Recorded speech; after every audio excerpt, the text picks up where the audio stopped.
Salut les sériphiles, ça va quoi? J'espère que vous allez bien. On se retrouve aujourd'hui les amis pour une deuxième vidéo sur la chaîne Animé et Séries. Je tiens juste à vous remercier énormément parce que le premier épisode vous avez été mais juste dingue. Dans les commentaires ça a été cool, dans les likes ça a été vraiment cool aussi, donc vraiment je tenais à vous remercier. Et d'après ce que j'ai pu voir dans les commentaires, il y avait quand même on va dire les 2/3 d'entre vous qui ne connaissaient pas les animés que je vous avais présentés et ça fait plaisir. Donc du coup si t'as pas vu la vidéo je t'invite à cliquer juste à droite pour la voir. Comme vous avez pu le voir au titre les amis, on va se pencher sur 3 séries de Netflix qui sont pour moi très sous-cotées.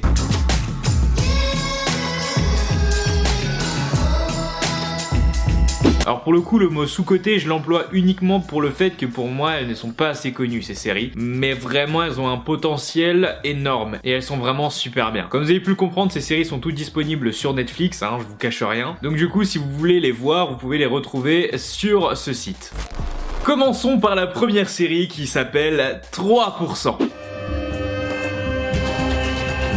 Faut savoir que cette série est brésilienne et originale de Netflix. Donc en fait 3% nous plonge dans une société dystopique séparée en deux. Cette séparation est illustrée par 2 îles. D'un côté de l'île on trouve tous les pauvres et de l'autre côté de l'île on trouve vraiment tous les riches. Sachant que le titre de cette série n'est pas laissé au hasard car les riches sont juste 3% de la population. Vous allez me dire mais comment ils font du coup pour être dans les 3% de cette population? Pour accéder à la plus haute société, les participants n'auront qu'une seule chance dans leur vie. Ils devront se départager autour d'épreuves. Mais à la fin, seulement 3% resteront. Alors personnellement, si on m'avait dit ça dans ma vie que je devais faire ça, je crois que j'aurais juste bloqué la vie en fait, tout simplement. Au niveau personnel, quand j'ai commencé à entendre que la série était en portugais brésilien, j'ai commencé à entendre des Cristiano Ronaldo partout. C'était chiant. Mais en vrai, cette série a su développer et surtout montrer tous les aspects qu'on retrouve actuellement dans la vie de tous les jours. Un monde où les riches sont valorisés et les pauvres, bah non.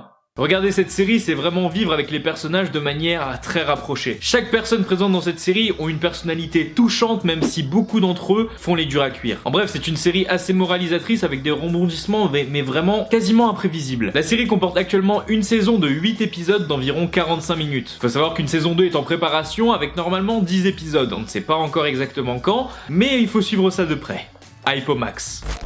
On va donc les amis passer maintenant à la deuxième série, Limitless. Dans cette série américaine, on suit Brian Finch. Ce dernier, après avoir consommé une mystérieuse drogue appelée le NZT, la vie de Brian Finch prend un tournant mais vraiment extraordinaire. Je te cache pas qu'en voyant la série, t'as vraiment envie de consommer cette drogue, hein. C'est incroyable. Grâce au NZT, il a accès à toute sa capacité cérébrale. Mais lorsqu'un meurtre conduit le FBI sur les traces de Brian, ce dernier est forcé d'utiliser cette nouvelle capacité pour collaborer avec une agence qui va lui permettre d'enlever toute trace de lui sur cette affaire. Wow. C'est ouf comme cette série est juste cool. Enfin, je veux dire, tu te poses, tu regardes et tu profites. C'est comme si t'avais un ami super intelligent devant toi qui te racontait toutes les choses intéressantes de la vie avec un recul mais 10 fois plus puissant. C'est vraiment captivant. Vous avez sans doute remarqué si vous suivez beaucoup de films que cette série a le même nom que le film Limitless, évidemment. Mais si, vous savez, Limitless, le film avec Brian Cooper où il prend exactement la même drogue. On peut imaginer que Limitless en série, c'est la suite de ce film. La série comporte une saison de 22 épisodes d'environ 45 minutes. Mais il y a un truc qui m'énerve. La saison 2 a été annulée. Ah, je te promets, quand j'ai su la nouvelle, frère, je suis tombé du mont Fuji. Mais oui, pas de saison 2. Visiblement, le public était pas assez élevé pour recueillir les fonds pour une saison 2 supplémentaire. Donc du coup, c'est à toi de voir si la fin de la saison 1 te convient. On enchaîne maintenant sur la série Ozark.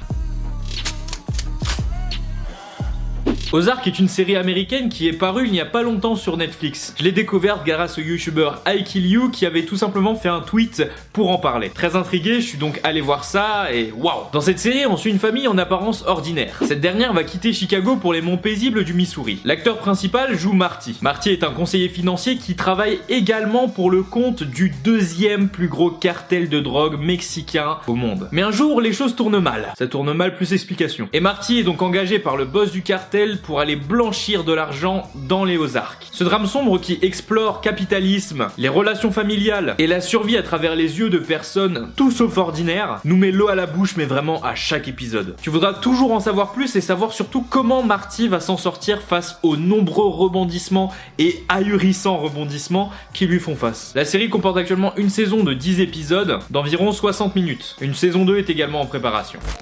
Voilà les amis, ces séries Netflix pour moi sont vraiment sous-cotées. Si vous les connaissez déjà et vous trouvez comme moi qu'elles sont très sous-cotées, n'hésitez vraiment pas à lâcher un petit like, ça m'encourage énormément. À vous abonner si c'est pas encore fait à la chaîne animé et séries. Si vous avez pas vu la dernière vidéo qui portait sur les animés, comme je vous ai mis déjà une petite fiche, je vous invite à aller voir cette vidéo là. Je pense que vous pouvez trouver ces séries autrement que sur le site Netflix. Si ce n'est pas le cas, malheureusement il va peut-être falloir un compte Netflix. Mais voilà, franchement c'est pas un investissement pour rien Netflix. Donc n'hésitez pas à vous faire un petit compte dessus. C'était Mino, en espérant que le futur de cette chaîne vous plaira. N'hésitez pas à me suivre sur les réseaux sociaux. Et moi je vous dis à la prochaine pour une nouvelle vidéo série. Ciao les sériphiles.